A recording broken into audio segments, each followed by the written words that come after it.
பிப்ரவரி 5ஆம் தேதி முதல்வர் மு.க.ஸ்டாலின் தலைமையில் தமிழக அமைச்சரவை கூட்டம் நடைபெறும் என அறிவிக்கப்பட்டுள்ளது. தமிழக அரசின் இடைக்கால பட்ஜெட் வரும் 13 அல்லது 14ஆம் தேதியில் தாக்கல் செய்யப்படலாம் என கூறப்படுகிறது. இந்நிலையில் முதல்வர் தலைமையில் பிப்ரவரி 5ஆம் தேதி நடக்கும் அமைச்சரவை கூட்டத்தில் இது தொடர்பாக ஆலோசிக்கப்படலாம் என தெரிகிறது. நடப்பாண்டில் சட்டமன்ற தேர்தல் நடைபெறுவதால் அதனை கருத்தில் கொண்டு பட்ஜெட்டில் புதிய அறிவிப்புகள், திட்டங்கள் உள்ளிட்டவை இடம்பெறும் என்பதால் அது பற்றி இக்கூட்டத்தில் விரிவாக ஆலோசிக்கப்படும் என தலைமைச் செயலக வட்டாரங்கள் தெரிவிக்கின்றன.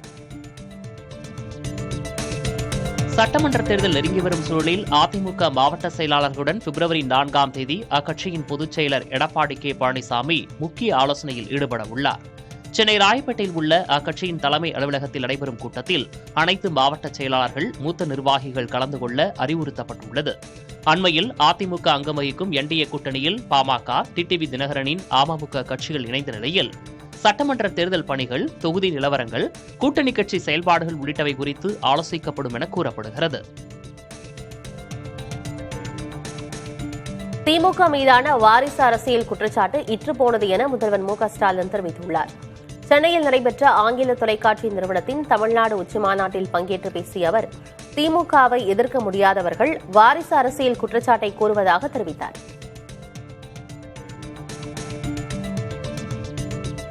எங்களை பற்றி அவங்க சொல்ற குற்றச்சாட்டுகள் எல்லாமே பழைய ஸ்கிரிப்ட் தான்.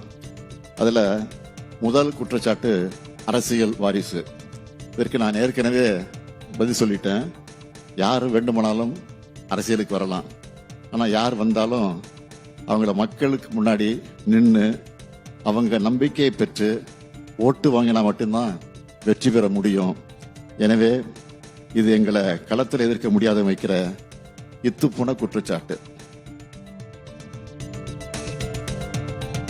சிவகங்கை மாவட்டம் சிராவயலில் செய்தி மற்றும் மக்கள் தொடர்பு துறையின் சார்பில் அமைக்கப்பட்ட தோழர் ஜீவா அரங்கத்தை தமிழக முதல்வர் மு.க.ஸ்டாலின் திறந்து வைத்தார்.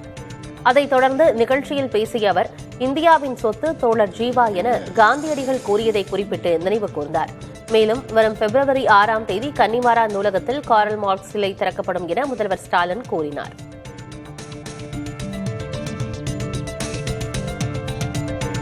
திமுக கூட்டணியிலிருந்து காங்கிரஸ் விலகும் சூழல் நிலவுவதாக அதிமுக பொதுச் செயலர் எடப்பாடி கே. பழனிசாமி கூறியுள்ளார். சென்னை கே.கே. நகரில் நடைபெற்ற அதிமுக பொதுக்கூட்டத்தில் பேசிய அவர், அதிமுக கூட்டணி வலுவாக உள்ளது என்றும், ஆனால் காங்கிரஸ் கட்சி திமுகவை கைவிடும் சூழல் நிலவுவதாகவும் கூறினார்.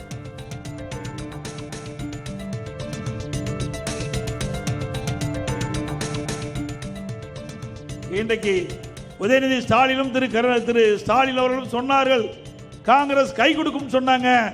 காங்கிரஸ் கையை விட்டு நழுவுற மாதிரி இருக்குது. நிலம் அதுதான். ஆக இன்றைய தினம் திமுக தான் தடுமாற்றம். அண்ணா திமுக பலம் வாய்ந்த கூட்டணி அமைக்கப்பட்டு விட்டது. கொள்ளையடிப்பதில் நம்பர் 1ஆக திமுக அரசு இருப்பதாகவும், துறை வாரியாக ஊழல் பட்டியல் தயாரித்து ஆளுநரிடம் கொடுத்துள்ளதாகவும் அதிமுக பொதுச் செயலர் எடப்பாடி கே. பழனிசாமி கூறியுள்ளார். 5 ஆண்டுகளில் 4 லட்சம் கோடி ரூபாய் கொள்ளையடித்துள்ளனர் என்று திமுக அரசு மீது குற்றம் சாட்டியுள்ளார்.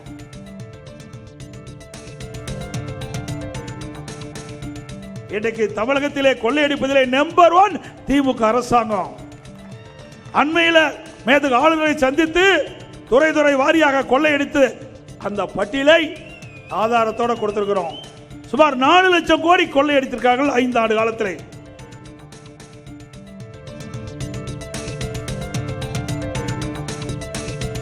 சென்னை அண்ணாநகர் சிறுமி பாலியல் வன்கொடுமை வழக்கில் நீதித்துறை நிர்வாகத்தை ஒட்டுமொத்தமாக சீர்குலைக்கும் வகையில் காவல்துறை செயல்படுவதாக உயர்நீதிமன்றம் அதிருப்தி தெரிவித்துள்ளது.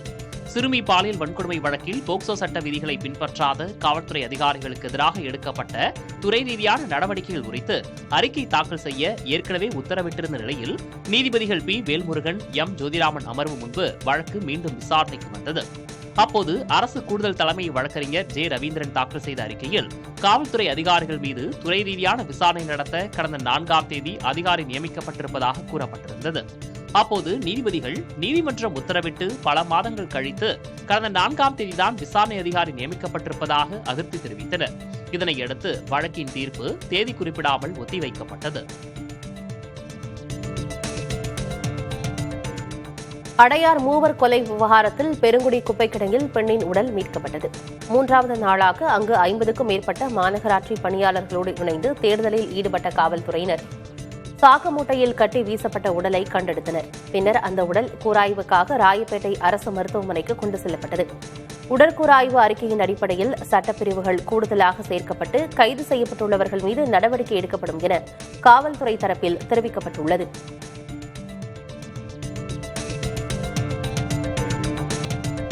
தமிழ்நாடு லஞ்சம் மற்றும் ஊழல் தடுப்பு பிரிவு டிஜிபியான ஐபிஎஸ் அதிகாரி அபய்குமார் சிங் பணி ஓய்வு பெற்றார். அவருக்கு சென்னை எழும்பூர் ராஜரத்ன மைதானத்தில் பிரிவு உபச்சார விழா நடைபெற்றது. நிகழ்ச்சியில் பேசிய தமிழக பொறுப்பு டிஜிபி வெங்கட்ராமன் பல பிரச்சினைகளில் அபய்குமார் சிங் மிகவும் சிறப்பாக கையாண்டதாக குறிப்பிட்டு புகழாரம் சூட்டினார்.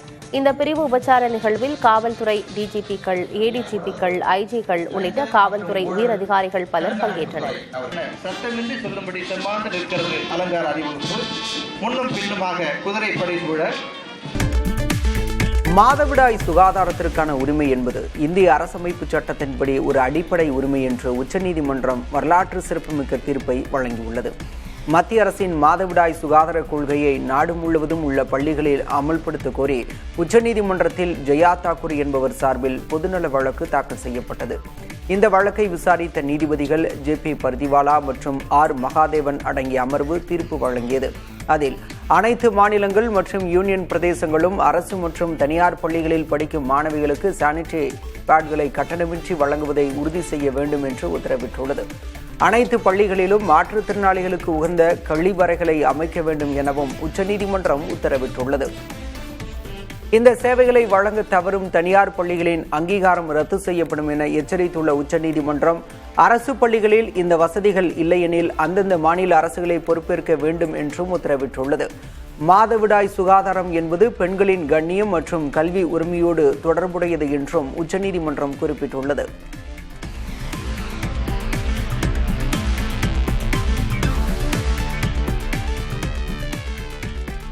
வெனிசுலா தற்காலிக அதிபர் டெல்சி ரோட்ரிகஸ் பிரதமர் நரேந்திர மோடி தொலைபேசி வாயிலாக ஆலோசனை நடத்தினர்.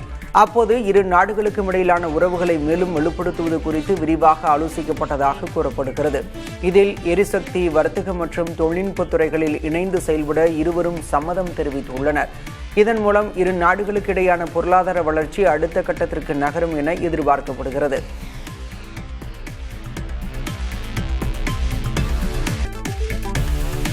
பெருநாட்டில் பெய்த கனமழையால் பல்வேறு பகுதிகளில் நிலச்சரிவு ஏற்பட்டுள்ளது. பெருவின் சன்சாமயோ மாகாணத்தில் உள்ள ஜீனின் பகுதியில் 2 நாட்களாக கனமழை கொட்டி தீர்த்தது.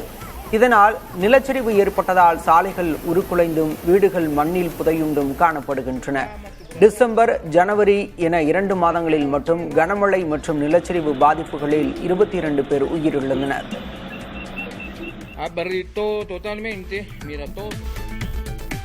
காசாவுக்கு செல்லும் ரஃபா எல்லைப் பகுதி சுமார் 2 ஆண்டுகளுக்கு பிறகு தற்போது நடைப்பயணத்திற்காக திறக்கப்பட்டுள்ளது. இருப்பினும் நிவாரணப் பொருட்கள் ஏற்றிச் செல்லும் லாரிகள் இஸ்ரேலிய அதிகாரிகளால் தொடர்ந்து தடுத்து நிறுத்தப்படுகின்றன. மருந்து பொருட்களை ஏற்றிச் செல்லும் ஒரு லாரி கடந்த 15 மாதங்களில் மட்டும் 21 முறை இஸ்ரேலால் நிராகரிக்கப்பட்டுள்ளது. லாரியின் உயரம் 5 சென்டிமீட்டர் அதிகமாக இருப்பது போன்ற காரணங்களை கூறி இஸ்ரேல் உதவிகளை தடுப்பதாக ஓட்டுநர்கள் குற்றஞ்சாட்டுகின்றனர். போருக்கு முன்பு தினமும் 600 லாரிகள் சென்ற நிலையில் தற்போது வெறும் 100 லாரிகள் மட்டுமே அனுமதிக்கப்படுகின்றன. இதனால் உணவு மற்றும் மருந்துகள் வீணாகி வருகின்றன.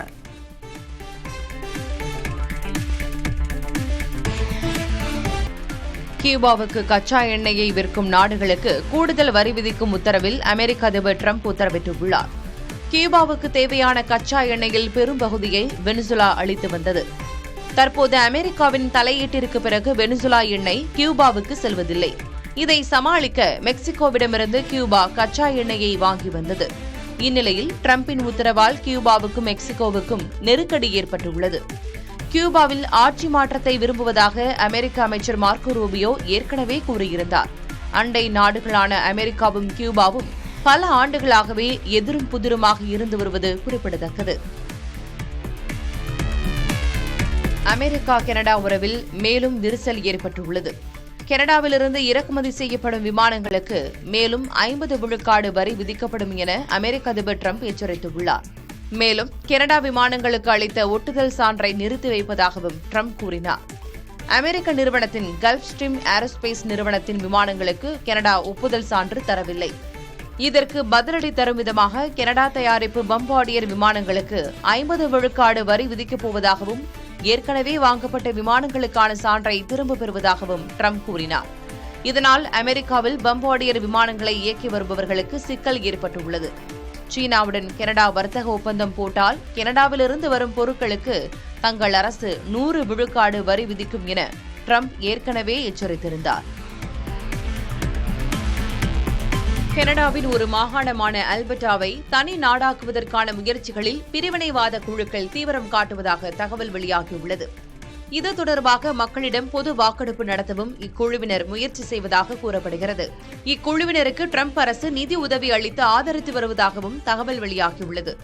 பிரிவினைவாத குழுவினருடன் அமெரிக்க அரசின் அதிகாரிகள் சந்தித்து பேசியுள்ளதாகவும் தெரிகிறது. கனடாவில் இருந்து அல்பர்டாவை பிரித்து அதை அமெரிக்காவின் 51வது மாகாணமாக அறிவிக்க ட்ரம்ப் காய் நகர்த்துவதாகவும் கூறப்படுகிறது. இந்நிலையில் இதுகுறித்து பேசிய கனடா பிரதமர் மார்க் கார்னி தங்கள் நாட்டின் இறையாண்மையை அமெரிக்கா மதிக்கும் என நம்புவதாக தெரிவித்தார். எரிசக்தி உற்பத்தியில் முக்கியமிக்க அல்பர்டா கனடாவின் மிக முக்கிய மாகாணமாக திகழ்கிறது.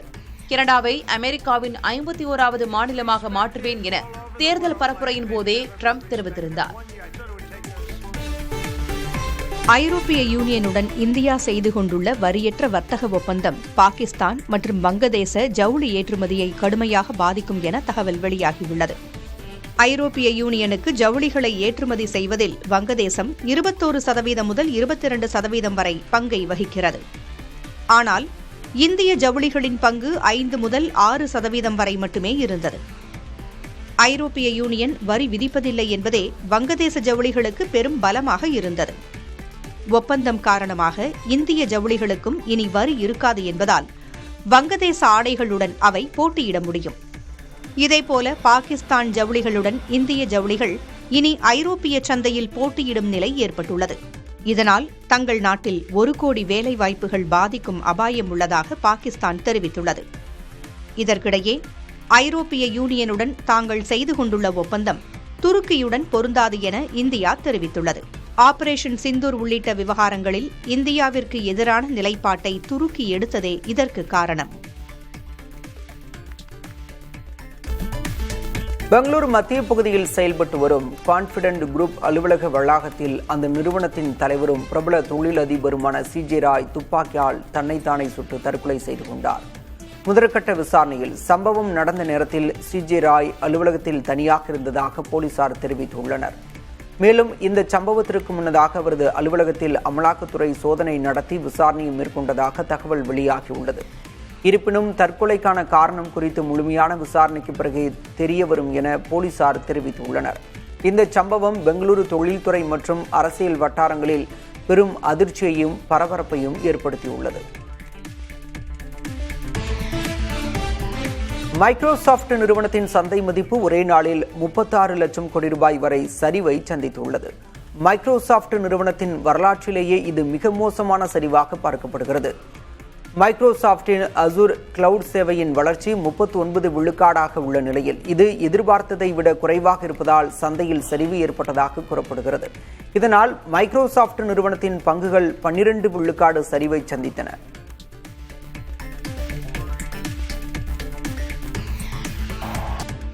கேரள அரசின் பட்ஜெட்டில் இதுவரை 12ஆம் வகுப்பு வரை வழங்கப்பட்ட இலவச கல்வி திட்டத்தை கலை மற்றும் அறிவியல் இளநிலை பட்டப்படிப்பு வரை விரிவுபடுத்துவதாக அறிவிக்கப்பட்டுள்ளது. அரசு மற்றும் அரசு உதவி பெறும் கல்லூரிகளில் பயிலும் மாணவர்கள் இனி கல்வி கட்டணம் செலுத்த தேவையில்லை. இதன் மூலம் உயர்கல்வி வரை முழுமையான இலவச கல்வி வழங்கும் முதல் மாநிலமாக கேரளா உருவெடுத்துள்ளது. 1 முதல் 12ஆம் வகுப்பு வரை பயிலும் மாணவர்களுக்கு விபத்து காப்பீட்டு திட்டமும் அறிமுகம் செய்யப்பட்டுள்ளது. திருவனந்தபுரத்தில் உள்ள பத்மநாபசாமி கோயிலில் இந்திய கிரிக்கெட் அணி வீரர்கள் சாமி தரிசனம் செய்தனர். நியூசிலாந்து அணிக்கு எதிரான T20 கிரிக்கெட் போட்டியில் பங்கேற்பதற்காக இந்திய கிரிக்கெட் அணி வீரர்கள் கேரளா வந்தனர். சூரியகுமார் யாதவ் தலைமையிலான இந்திய அணியினர் திருவனந்தபுரம் வந்தடைந்த நிலையில் கோயிலுக்கு சென்ற அவர்களுக்கு கோயில் நிர்வாகம் சார்பில் சிறப்பான வரவேற்பு அளிக்கப்பட்டது. இந்திய வீரர்களை காண கோயிலின் வடக்கு வாசல் பகுதியில் ஏராளமான ரசிகர்கள் திரண்டனர். பாஜக மூத்த தலைவரான ராஜா திடீர் உடல்நலக்குறைவால் பாதிக்கப்பட்டு மருத்துவமனையில் சிகிச்சைக்காக அனுமதிக்கப்பட்டுள்ளார். தனியார் தொலைக்காட்சி விவாத நிகழ்ச்சி ஒன்றில் கலந்து கொண்டு காரசாரமாக கருத்துக்களை முன்வைத்தபோது அவருக்கு இரத்த கொதிப்பு அதிகரித்து திடீரென முடக்குவாதம் ஏற்பட்டதாக கூறப்படுகிறது. தொடர்ந்து கிண்டியில் உள்ள தனியார் மருத்துவமனையில் முதலில் அனுமதிக்கப்பட்ட அவர் அங்கிருந்து 1000 விளக்கு பகுதியில் உள்ள மருத்துவமனைக்கு அழைத்துச் செல்லப்பட்டு அனுமதிக்கப்பட்டுள்ளார். அங்கு அவருக்கு மருத்துவர்கள் சிகிச்சை அளித்த நிலையில் அவரின் உடல்நிலை சீராக இருப்பதாக கூறப்படுகிறது. இனி ஆக்ரோஷமாக பேசக்கூடாது என்றும் தேர்தல் நேரத்தில் வெயிலில் அதிகம் சுற்றுவதை தவிர்க்க வேண்டும் என்றும் அவருக்கு மருத்துவர்கள் அறிவுறுத்தியதாக தெரிகிறது. காஞ்சிபுரம் மாவட்டம் மதுரமங்கலத்தில் எம்பார் சுவாமிகளின் தேரோட்ட நிகழ்ச்சி விமரிசையாக நடைபெற்றது.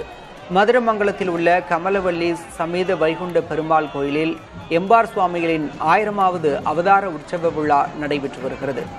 இதில் முக்கிய நிகழ்வான எம்பார் சாமி தேரோட்டம் விமரிசையாக நடைபெற்றது. ராஜ அலங்காரத்தில் அவர் எழுந்தருளிய தேரை திரளானோர் வடம் பிடித்து இழுத்தனர்.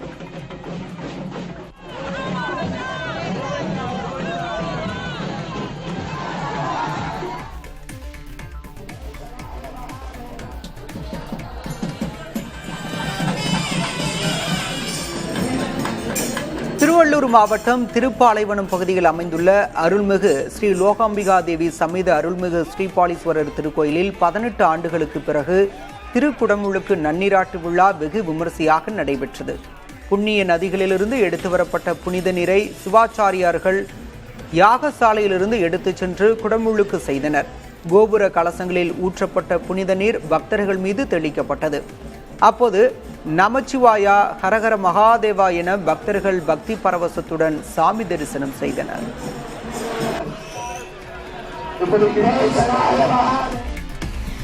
தொலைத்தொடர்பு துறையின் முன்னணி நிறுவனங்களில் ஒன்றான எரிக்சன் இந்தியாவில் 5G மற்றும் எதிர்கால 6G தொழில்நுட்பங்களை மேம்படுத்த சென்னை IIT-உடன் இணைந்து புதிய ஆராய்ச்சி திட்டங்களை தொடங்கியுள்ளது.